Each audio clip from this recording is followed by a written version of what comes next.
If you don't know me, I'm Katja Stille. I'm director at Tibbalds Planning and Urban Design, as well as the current treasurer of the UDG.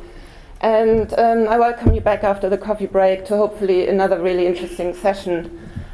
Before we kick off the session, I want to say a few words to kind of set the context and put some thoughts into your heads, really. What makes a good place? I think we all agree, and that's the subject of the conference. It is a place for people. People-friendly places also is a good place, and in my definition is probably also a sustainable place. Place where people can live happily, make good choices about their healthy lifestyles, active travel, and everything we have heard so far, really. And a lot of people have written about the principles of people-friendly places. That's not always the heading they use, but I think they are instilled in these principles.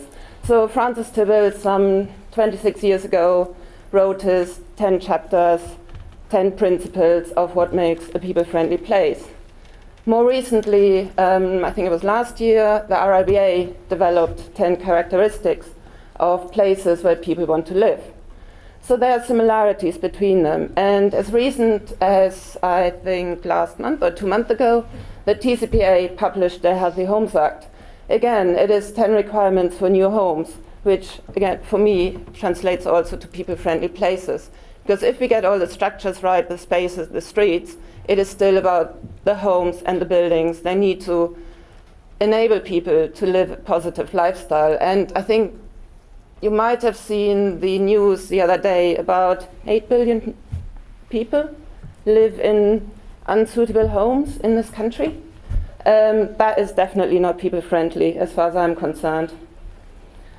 So we have the overarching principles, the strategies, and I would say we probably all agree with them, mostly. And I think also the wider profession, the technical professions, the politicians, and also the communities would probably subscribe to them. But in our day-to-day lives as urban designers, we often deal and talk about these elements.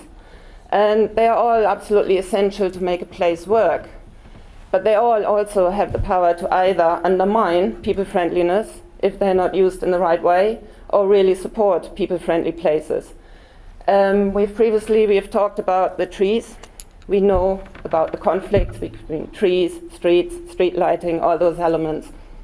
Drainage can be a very positive influence and allowing contact to nature, sustainability and so on, but it can also undermine people-friendliness.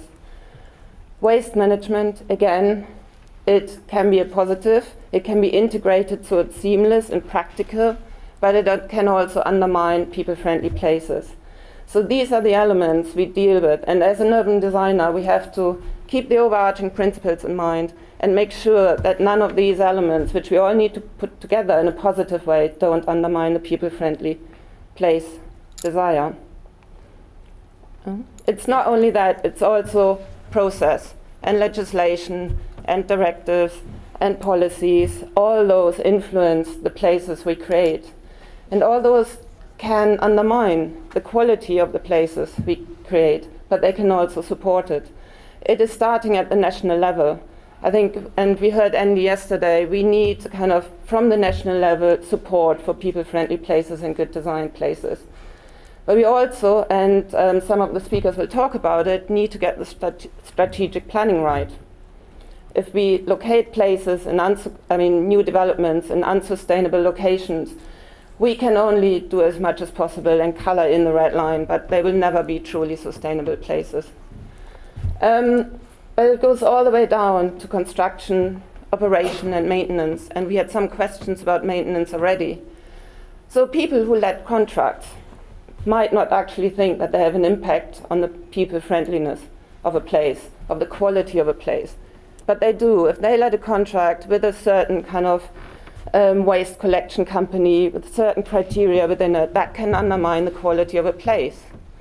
Codes of practice, CDM regulations, design guides, all those elements have an impact. And we need to work together and collaboratively to get all those legislation, all those guidance documents in the right place. But we also need to be sure it is based on research and evidence, and that the practical feedback goes back into them.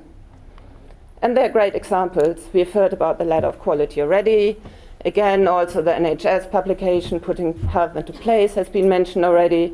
And Oxfordshire is kind of looking to find a different way to do strategic planning with a One Planet Living framework, and looking to plan Oxfordshire holistically with a time frame of 2050.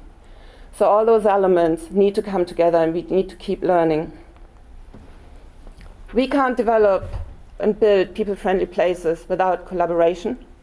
And I think that's not just us in the room, that's the technical consultants, the engineers, the highway engineers, the members, the community. And again, we will hear about some examples of working with communities and all those stakeholders. And we need to retain a focus on people. Next time we sit in discussions with the highway engineers, with the drainage engineers, with the members, just always try to bring the conversation back on to people. What is good for the people who are actually going to live there? And refocus and remind people that that's what we ultimately want to do. So focus on people. This is a very old drawing from Tim, and it highlights very well all the different stakeholders, all the different types of people that we need to consider. And I just want to leave you with one thought before we start with the speakers, is children and young people. So what if we make children and young people the stakeholders, the key stakeholders for all our planning, development, design, and engineering decisions? What if we design streets for 7-year-olds, neighborhoods for 9-year-olds, and towns for 12-year-olds? Would that create people-friendly places for all of us? So I'll leave that with you, and we can come back to that later in the discussion, and also we will come back to that in another UDG event later in this year, which will focus entirely on children and young people.